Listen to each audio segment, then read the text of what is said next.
Hello, আমি আসলে অপ্রস্তুত অবস্থায় আজকের ভিডিওটা আমি করছি। সরি, আসলে খুব রেডি হয়ে ভিডিওটা করছি না, এই জন্য বলে নিচ্ছি। আজকে আমি ময়মনসিংহ থেকে যখন ঢাকার বাসায় আসি, আমার সাথে রাস্তায় একটা ঘটনা ঘটলো, মানে আমার চোখের সামনে একটা ঘটনা ঘটলো। আসলে এটা দেখার পর আমি অনেকক্ষণ বাকরুদ্ধ ছিলাম যে আসলে কি আমরা সভ্য হতে পারছি। আচ্ছা, তো ঘটনাটা ঘটে মাওনা চৌরাস্তা, একদম ফ্লাইওভার ব্রিজের নিচে।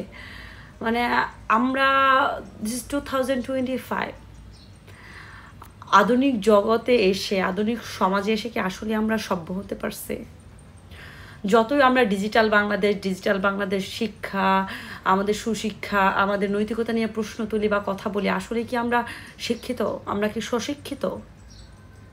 আসলে এই কথাটা কেন বলছি অবশ্যই আপনাদেরকে বলবো। আমি তার আগে বলে নিই, প্লিজ আমাকে অন্যভাবে নেবেন না, ডোন্ট টেক আদারওয়াইজ। আমি বলছি যে আমি যদি ভুল করে থাকি আমাকেও ক্ষমা সুন্দর দৃষ্টিতে দেখবেন।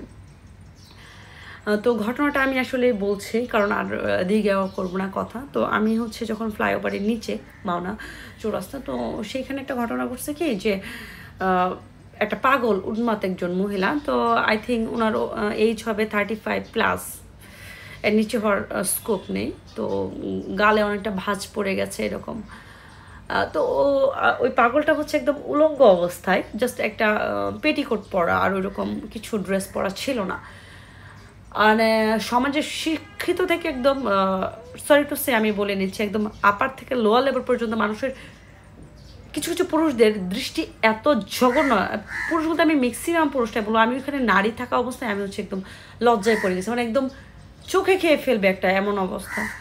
কেন রে ভাই, সে তো একজন পাগল।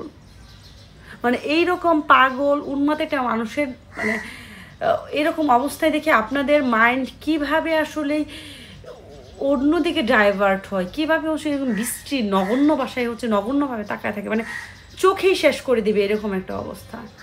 আসলে কি আমরা শিক্ষিত? মানে আসলে কি আমরা সুশিক্ষায় শিক্ষিত বলবো? প্লিজ আমি বলবো, ঘরে মা, বোন, বউ, সন্তান সবারই আছে। আপনার চোখের হেফাজত করেন, চোখের কারণে কিয়ামতের ফুল সিরাত পার হতে পারবেন না।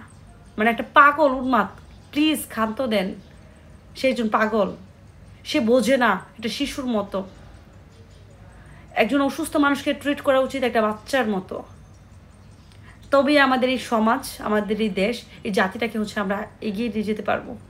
মানে এই পর্যায়ে এসে একজন মেয়ে নিরাপদ না, সে পাগল উন্মাদ, তারপরে এই সমাজের মানে ভয়ঙ্কর নেশানা থেকে সেফ না।